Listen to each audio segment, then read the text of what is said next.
Welcome, everybody. It's the Radio Surgery Show with Dr. Gil Lederman, M.D., New York's only Harvard-trained, triple board-certified radiation oncologist who brings you the latest cancer treatment news, interviewing world-renowned cancer experts, delving into special cases, and, of course, answering your questions. I'm Rob Redstone, broadcasting from the WABC studios in the heart of New York City. And now, please welcome Dr. Lederman. Good morning. It's Gil Lederman. We're live at ABC Studios, taking your calls and bringing you new news you probably didn't hear about elsewhere. I'm with Rob Spencer. Good morning. How are you? Good morning, Dr. Lederman. I'm doing very well. Thank you. Hope you had a good week. I had a great week, yeah. And in the control is Coop and Aaron. Aaron's taking your calls, so if you want to speak to us, just call Aaron. And the number, if I put on my glasses, is 800-848-9222. Again, that's 800-848-9222, which is also 800-848-WABC. That's very clever of ABC. So she'll also send you a package of information if you just want to leave your name and address. We have a free package and a DVD about our work. So it was an interesting week. We spoke a lot about vitamins last week, and there were a lot of calls during the week about vitamins, and people shocked that mega vitamins and antioxidants can't cure them of cancer or can't prevent cancer. What do you think about that? Did you think about it after we left last week? I did. I thought, you know what, that's the last time I'm going to use Airborne. What is Airborne? It's the stuff that they advertise that will prevent a cold. If you feel the onset of a cold, you can take it. It's like a vitamin. It's like a package of vitamins, and you won't get the cold. Now, you're a medical student, right? I am. Did you go look at the data, randomized studies of Airborne? I was hoping it was there, but I didn't look for it. Yeah, well, maybe you should look for it, and we'll talk back next week about it. That's right. Sometimes when you're driving down the highway at 55 miles an hour, obeying the speed limit, half the people are honking at you that you're going too slow, and half are honking that you're going too fast. Yeah. So that's how I felt last week. Someone called after the show and said, why don't you ever talk about breast cancer? And actually, we opened the show last week about breast cancer. We talked and urged women who have a lump in their breast to see their doctor. In the last few weeks, we've seen quite a few women who have had lumps in the breast grow to large proportions. And hopefully because of the show, they came and sought medical attention, because breast cancer in the breast has a good chance of being cured. That's right. Yeah. And if you don't get treated, this is going to grow and grow and grow and grow. And if you stay on vitamins and antioxidants and whatever, again, the data we showed last week means that there's really no chance of getting better. So I talked about this woman who looks like Audrey Hepburn, and I'm sure she's listening. She told me she listens to all our shows. And she told me that the biopsy there was a little pinch to the biopsy. The PET scan was easy. And she actually started her treatment last week and had her second treatment this week. And we just wish her very well. She knows who she is. And for all the other women with a lump, stop the vitamins and come on in and let's do something that really can treat the cancer, diagnose and treat the cancer. So you have a great chance about that. And for the woman who called to say I didn't address breast cancer, well, we certainly have addressed many women's issues. The first show we talked about cervix cancer and saving lives, which we're going to talk about later today if we have time. Or we have two more shows this weekend on WOR, which is 710. We have an hour-long show tomorrow at 6 to 7 a.m. and 9 to 10 p.m.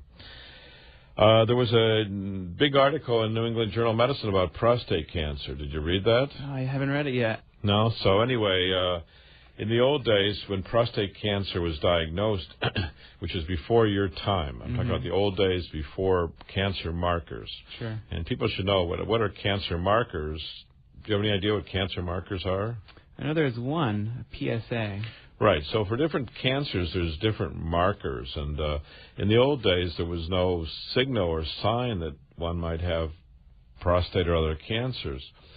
And so the usual story, when I was in medical school, which was the 70s, was a man would come in with back pain, terrible back pain. He'd have a physical exam. There'd be a nodular prostate. We'd biopsy the prostate and find metastatic prostate cancer. Right. And so prostate cancer was almost always a very sad diagnosis. There was no early detection and early involvement of doctors. And then in the 80s came this test called PSA, which is what you said? I think prostate-specific antigen. Right. And all of a sudden, men were getting screening like women getting mammograms, like women getting pap smears, early detection technology. And there was a massive diagnosis of prostate cancer. You can imagine all the men, never diagnosed before, all of a sudden getting PSAs. Yeah. And wow, the diagnosis of prostate cancer exploded. Sure. And guess what else happened with PSA? I don't know. What else happened? The mortality rate fell. Okay. Right. So people felt guilty about diagnosing so many men with prostate cancer, but prostate cancer affects about 200,000 men a year in America, and all of a sudden the rates of death were going down, and they're still down. Right. I mean, they're down so much that people say we should cut back on treatment. Whether that's true or not, remains to be seen. Now, some days, low-risk prostate cancer, and low risk means the man is diagnosed with prostate cancer, but his PSA, that marker test, is relatively low. Right. And the Gleason score, which is how the cancer appears under the microscope, is also relatively low. Okay. So those kind of men, actually, we can watch and wait. And in this article, which we'll talk about in a minute, can you imagine if you get treated or not treated? The watchful waiting means you're going to get watched and you get PSA, and if it's something suspicious, get a biopsy. Yeah. So what would you say? What costs more, to treat a man or watchful waiting? I mean, because we're an economy-driven society now, right? All the insurance companies are down our back. What's the best way to treat someone? And some people pay their own way, and we're respectful of people's money. So what would cost more, or what would cost less? Watchful waiting, get a PSA and a biopsy once in a while, or radical treatment, surgery or radiation, or some cases both? The treatment. Actually, there's a reference here that says watchful waiting is exactly the same cost. Oh, wow, okay. So then, wow, if watchful waiting is the same cost, you kind of take away that idea that you're saving money by watchful waiting. And I think it's very hard for most men to be diagnosed with prostate cancer and then not be treated. Yeah. You can imagine you have a cancer in this society and not be treated. And we've had a long-standing program of prostate brachytherapy, which is a program where we actually put radiation seeds into the prostate. Okay. You know what brachytherapy means? Have you ever heard that word? I have not, actually. Brachy is Latin for close. So it means the therapy is close to whatever, and in radiation it means it's close to the cancer. Okay. So brachytherapy means you're putting radiation seeds next to the cancer. Okay. So I know there's a big promotion by some places. We can treat you in just 5 treatments or 25 treatments or 45 treatments. We can do it in the shortest time or the longest time. But actually for low-risk men with prostate cancer, you have a treatment in 45 minutes and have a proven chance of being cured, which is very different than proton beam, which is still considered experimental, or CyberKnife, which is still considered experimental. So if you want the quickest treatment for prostate cancer, we have it. 45 minutes. Put the seeds, they go in through the skin, not through the penis, not through the rectum. They end up in the prostate. It's a proven technology. It's been in existence since 1986. I've done personally thousands of cases, and great results. Men like it because it's easy, it's quick. Don't even have to take time off from work. You can go back to work and live your normal life. Sounds good. Anyway, so this article was a brainchild of doctors that wanted, rather than treat prostate cancer, to reduce the rate of development of prostate cancer. Okay. So it was a noble idea. That's what Definitely. this is all about. And the authors start talking about the PSA testing in the late 80s, and the diagnosis rate of prostate cancer rose. Sometimes you hear in the lay men have prostate cancer in their lifetime. Have you ever heard that statistic? It's under 20. Yeah, that's right. You're smart. Because most people think, wow, every man's going to get prostate cancer if they live long enough. Well, that's not correct. Your number is exactly right. It's 16.5% of men will get prostate cancer in their lifetime. Okay. So you're like the smartest person around, but again, you're a medical student at a great school, so you should be. Thank you. But you were awake. You had to be awake to know that. So what was the reduction in prostate cancer mortality after PSA was adopted? Do you have any idea? I'm going to guess 10 to 15% reduction. 44%. Wow. That's a huge percentage. Yeah, nothing to sneeze about and nothing doctors need to be defensive about. To reduce death rate by 44%. And these are men in the 50s, 60s, 70s. So men often in their prime of life, we were able to reduce the death rate by screening, early diagnosis, and effective treatment. So one approach was active surveillance, try to say, okay, you've got a low risk, we're just going to watch you. Now we know that watching costs the same and causes a lot of anxiety, and you can have treatment with us as quickly as 45 minutes, one visit, and you're home, and that's it, or go to work, go to lunch, go to the movies. And also with the watchful waiting, I mean, there's biopsies, and about 2% to 4% of men who have biopsies get septic from the biopsies. So, right, yeah. You know, so that's one of the costs. If you have factor in 2 to 4%, and it's not just one biopsy. You're getting biopsies whenever something suspicious is going on. So maybe multiple biopsies. Yeah, it's a lot of risks. So the other approach was to try to prevent prostate cancers. Now, 2012, I said there's 200,000, but actually in 2012 there were 241,000 prostate cancers diagnosed in America. So it's a lot of prostate cancers, and you can imagine why the emphasis is on prostate cancer. And there's a drug called Proscar. Have you ever heard of that or given it to a patient? I have not. Well, there's a lot of men on Proscar to reduce the size of the prostate. It also reduces the PSA, so it makes it hard for us doctors to evaluate a patient on Proscar because we know that the PSA, which let's say really might be 6, now on Proscar is only 3. Okay. So it makes it hard to determine whether or not that man should get worked up for prostate cancer. So anyway, it does reduce the size of the prostate. It does reduce the PSA. And so doctors in about 20 years ago started a study, a randomized study, to see if Proscar could reduce the incidence of prostate cancer. Okay. Okay, so it reduced the PSA, it shrunk the prostate, and there was some data suggesting that it was going to reduce the rate of prostate cancer. So it was a study reported called the Prostate Cancer Prevention Trial, and it actually reduced prostate cancer by 24% in men. But the problem was it did reduce it. Right, so a quarter less men in a randomized study, so a great study. Yeah, it's pretty good. Had a reduction.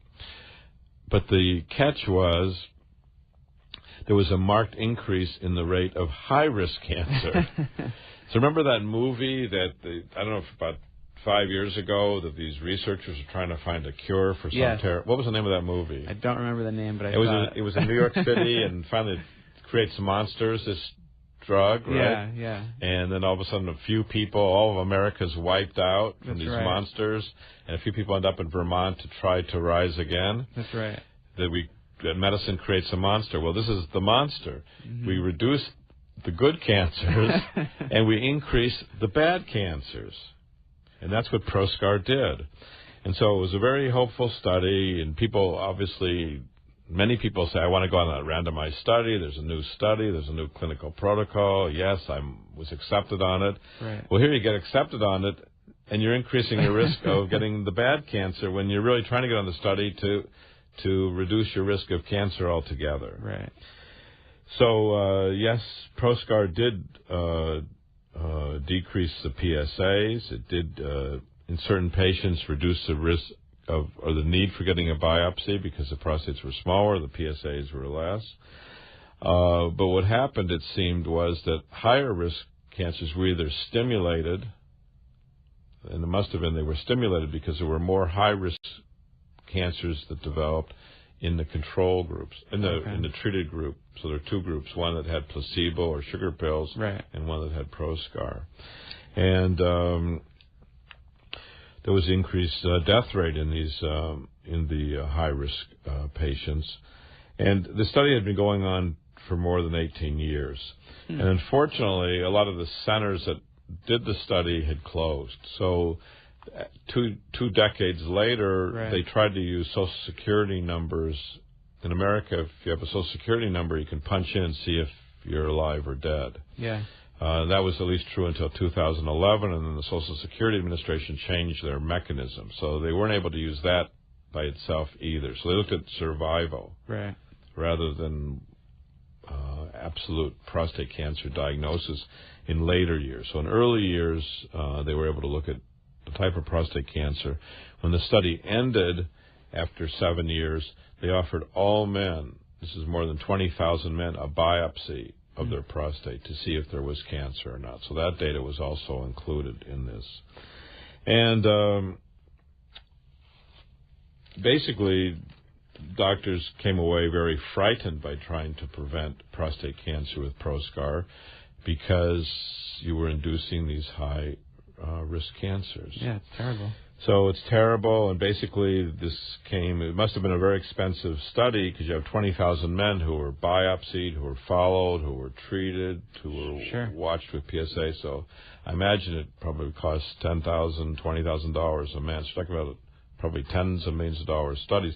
It was sponsored by Merck, which was a company that made ProScar, and they probably weren't too happy with the results of this study. So anyway, it's interesting for people to know that, I got on a clinical protocol, but maybe you don't really want to be on a clinical protocol, or it's good for society to learn this information, which is the point. It's good for society. Right. But it may not be good for each man who's enrolled on it. Absolutely. And the men on the sugar pills maybe were better off than the men who got the ProScar. So anyway, it's an interesting study. It's in this week's New England Journal of Medicine, which is one of the premier medical journals in America. We're going to go to a word from our fantastic sponsor, and then we'll be back to take your calls and to talk about some of our patients and some other information. For new or recurrent brain tumors, Radiosurgery New York specializes in non-invasive radiosurgery.